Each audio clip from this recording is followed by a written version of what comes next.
Hi hello ನಮಸ್ಕಾರ, ಎಲ್ಲರೂ ಹೇಗಿದ್ದೀರಾ? ಇವತ್ತು ಒಂದು ಅದ್ಭುತವಾದಂಥ ಒಂದು ಬ್ಯೂಟಿಫುಲ್ ಆದಂಥ ಒಂದು ಪ್ಲೇಸ್ಗೆ ಕರ್ಕೊಂಡು ಹೋಗ್ತಾ ಇದ್ದೀವಿ. ಅದೇ ನಮ್ಮ ಕರ್ನಾಟಕ ರಾಜ್ಯದ ಮಂಡ್ಯ ಜಿಲ್ಲೆಯಲ್ಲಿರುವಂಥ ಒಂದು ಸಣ್ಣದಾದಂಥ ನಗರ. ಇದು ಮಂಡ್ಯ ನಗರ. ಅದು ಇರುವಂಥ ಒಂದು ಕಾವೇರಿ ನದಿಯ ದಂಡೆಯಲ್ಲಿ ಇರುವಂಥ ಮತ್ತು ಒಂದು ನದಿಯ ಎರಡು ಕವಲುಗಳನ್ನ ಹೊಳ್ಕೊಂಡು ಅದನ್ನು ರಭಸವಾಗಿ ಹರಿಯುವಂಥ ಒಂದು ಸುಂದರವಾದಂಥ ಒಂದು ಜಲಪಾತ, ಅದೇ ಗಗನಚುಕ್ಕಿ ಹಾಗೂ ಭರಚುಕ್ಕಿ. ನಾನು ಇವತ್ತು ನಿಮಗೆ ಗಗನಚುಕ್ಕಿ ಒಂದು ಬ್ಯೂಟಿಫುಲ್ ಒಂದು ಡ್ರೋನ್ ಶಾಟ್ ತೋರಿಸೋಣ ಅಂತಲೇ ನಿಮಗೆ ಕರ್ಕೊಂಡು ಬಂದೆ. ನೋಡಿ ಎಷ್ಟು ಬ್ಯೂಟಿಫುಲ್ ಆಗಿದೆ, ನಿಜವಾಗ್ಲೂ ಒನ್ ಆಫ್ ದ ಬೆಸ್ಟ್ ಜಲಪಾತದಲ್ಲಿ ನಮ್ಮ ಕರ್ನಾಟಕದಲ್ಲಿರುವಂಥದ್ದು ಇದೇ ಗಗನಚುಕ್ಕಿ.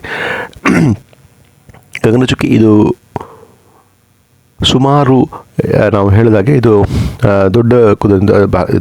ದೊಡ್ಡ ಬಾಲಂತೆ ಕಾಣುವಂಥ ಜಲಪಾತ ಅಂತ ಕಾಣುತ್ತಿದೆ. ಇದನ್ನು ದೊಡ್ಡ ಬಾಲದ ಜಲಪಾತ ಅಂತ ಕರೀತಾರೆ. ಇದು ಎಡಭಾಗದಲ್ಲಿರುವಂಥದ್ದು, ಇದನ್ನು ಅಂತ ಕರೀತಾರೆ ಗಗನಚುಕ್ಕಿ ಅಂತ ಕರೀತಾರೆ ಇದನ್ನು. ಸೊ ಇದು ನಾರ್ಮಲ್ ಆಗಿ ಜುಲೈ ಆಗಸ್ಟಲ್ಲಿ ಚೆನ್ನಾಗಿ ನಮ್ಮ ಕರ್ನಾಟಕದಲ್ಲಿ ಮಳೆ ಬಂದಾಗ ಈ ಥರ ತುಂಬಿ ಹರಿತಾಳೆ ಕಾವೇರಿ ತಾಯಿ.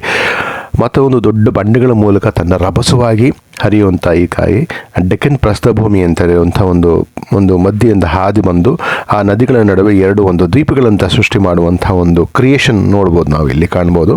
ಅಷ್ಟು ಅದ್ಭುತವಾದಂಥ ಅಕ್ಕಪಕ್ಕ ನಿಮಗೆ ಪ್ರಾಚೀನವಾದಂಥ ಹಲವು ದೇವಸ್ಥಾನಗಳನ್ನ ಕೂಡ ನಾವು ನೋಡ್ಬೋದು. ತುಂಬ ಪ್ರಸಿದ್ಧವಾದ ದೇವಸ್ಥಾನಗಳು, ತುಂಬ ಅಕ್ಕಪಕ್ಕ ಹಳ್ಳಿಗಳು ಕೂಡ ನಾವು ಇಲ್ಲಿ ಕಾಣ್ಬೋದಾಗಿದೆ. ಎಷ್ಟು ಬ್ಯೂಟಿಫುಲ್ ಆಗಿದೆ ನೋಡಿ. ಈ ಟೈಮಲ್ಲಿ ನಾವು ಬಂದು ನೋಡಿದ್ರೆ ಇಲ್ಲೂ ಅಷ್ಟೇ, ನಾವು ಮತ್ತು ಜೋಗ್ ಫಾಲ್ಸು ಎರಡೂ ಅಷ್ಟೇ ಈ ಟೈಮಲ್ಲಿ ಹೋಗಿ ನೋಡಬೇಕು ಅಂತ ನೋಡಿದ್ರೆ ಚೆನ್ನಾಗಿದೆ. ಇದು ಎತ್ತರ ನಾವು ಹೇಳಬೇಕಾದ್ರೆ ಸುಮಾರು 305 ಮೀಟ್ರ್ ಎತ್ತರ ಮತ್ತು 98 ಅಗಲವಾಗಿ ಎತ್ತರವಾಗಂತ ಇರುವಂಥದ್ದು ಅಂತ ಹೇಳಲಾಗುತ್ತೆ. ಅಷ್ಟು ಪ್ರಸಿದ್ಧವಾದಂಥ ಗಗನಚುಕ್ಕಿ ಭರಚುಕ್ಕಿ. ಭರಚುಕ್ಕಿ ಅದು ತುಂಬ ಚಿಕ್ಕದು, ಅಗಲವಾಗಿದೆ ಭರಚುಕ್ಕಿ. ಗಗನಚುಕ್ಕಿ ತುಂಬ ಎತ್ತರವಾಗಿದೆ ಹಾಗೂ ತುಂಬ ಅಗಲ, ಎರಡು ಕೂಡುವಂಥ ಒಂದು ಪ್ರಸಿದ್ಧವಾದ. ಇದು ಒಂದು ಪವರ್ ಪ್ಲಾಂಟೇಶನ್ ಕೂಡ, ಏಷ್ಯಾದ ಮೊದಲ ಹೈಡ್ರೋ ಎಲೆಕ್ಟ್ರಾನಿಕ್ ಪವರ್ ಪ್ಲಾಂಟೇಶನ್ ಕೂಡ ನಾವಿಲ್ಲಿ ನೋಡ್ಬೋದು. ಆಗಿನ ಕಾಲದಲ್ಲಿ ದಿವಾನರಾಗಿದ್ದಂಥ ಸರ್ ಕೆ ಶೇಷಾದ್ರಿ ಅಯ್ಯನವರು ಇದನ್ನು ಸ್ಥಾಪನೆ ಮಾಡಿದ್ರು ಅಂತ ಹೇಳ್ತಾರೆ. ಅವರ ಒಂದು ಇದರ ಟೈಮ್ನಲ್ಲಿ ಇಲ್ಲಿ ವಿದ್ಯುತ್ ಸ್ಥಾವರವನ್ನು ಸ್ಥಾಪನೆ ಮಾಡಿದ್ದು ಅಂತ ಹೇಳುತ್ತೆ. ಮತ್ತು ಆ ಒಂದು ವಿದ್ಯುತ್ನ ಏನು ತಯಾರು ಮಾಡ್ತಾಯಿದ್ರು ಅದನ್ನು ಗೋಲ್ಡ್ಫೀಲ್ಡ್ ಏನು ಚಿನ್ನವನ್ನು ಗಣಿಯನ್ನು ಮಾಡ್ತಾಯಿದ್ರು, ಅಲ್ಲಿ ಆ ಪವರ್ ಪ್ಲಾಂಟೇಶನ್ನ ಉಪಯೋಗ. ಅದು ಸ್ಥಾಪನೆ ಆಗಿದ್ದು 1902ರಲ್ಲಿ. ಆವಾಗಿಂದ ಇಲ್ಲಿ ಪವರ್ ಪ್ಲಾಂಟೇಶನ್, ಪವರ್ದು ಒಂದು ಹೈಡ್ರೋಲಿಕ್ ಪವರ್ ನಡೀತಾನೆ ಇದೆ. ನೀವು ಇಲ್ಲಿ ಬಂದರೆ, ಶಿವನ ಸಮುದ್ರಕ್ಕೆ ಬಂದರೆ, ಗಗನಚುಕ್ಕಿ ಭರಚುಕ್ಕಿ ಬಂದರೆ ನಿಮಗೆ ಇದನ್ನು 3 ರೀತಿಯೂ ಕರೀತಾರೆ. ಗಗನಚುಕ್ಕಿ ಅಂತ ಕರೀತಾರೆ, ಬ್ಲಫ್ ಅಂತ ಕರೀತಾರೆ, ಶಿವನ ಸಮುದ್ರ ಅಂತ ಕರೀತಾರೆ. ನಾನಾ ಹೆಸರುಗಳಿದೆ ಇದಕ್ಕೆ.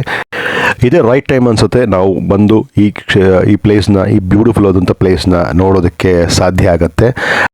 ಬನ್ನಿ, ಈ ಬ್ಯೂಟಿಫುಲ್ ಆದಂಥ ಒಂದು ಪ್ಲೇಸ್ನ ಎಂಜಾಯ್ ಮಾಡಿ ಅಂತ ಹೇಳ್ತಾ ನಾನು ನಿಮಗೆ ಮತ್ತೊಂದು ಅದ್ಭುತವಾದ ವಿಡಿಯೋದೊಂದಿಗೆ ಸಿಗ್ತೀನಿ. ಅಲ್ಲಿವರೆಗೂ ಈ ವಿಡಿಯೋ ನಿಮಗೆ ಲೈಕ್ ಆಗಿದ್ದರೆ ಒಂದು ಲೈಕ್ ಕೊಡಿ ಹಾಗೂ ಸಬ್ಸ್ಕ್ರೈಬ್ ಮಾಡ್ಕೊಳ್ಳೋದನ್ನ ಮಾತ್ರ ಮಾಡಿ. ಪಕ್ಕದಲ್ಲಿರೋ ಬೆಲ್ ಐಕಾನ್ನ ಪ್ರೆಸ್ ಮಾಡೋದು ಮರಿಬೇಡಿ ಹಾಗೂ ಆದಷ್ಟು ವಿಡಿಯೋನ ಶೇರ್ ಮಾಡಿ ಅಂತ ಹೇಳ್ತಾ ಈ ವಿಡಿಯೋನ ಇಲ್ಲಿಗೆ ಮುಗಿಸ್ತಾ ಇದ್ದೀನಿ. ಎಂಜಾಯ್ ಮಾಡಿ ಅಂತ ಹೇಳ್ತಾ ಮತ್ತೊಮ್ಮೆ ನಾನು ಇನ್ನೊಂದು ವಿಡಿಯೋದೊಂದಿಗೆ ಸಿಗ್ತೀನಿ. ಅಲ್ಲಿವರೆಗೂ take care, bye and enjoy the video till the end. Okay, take care, bye.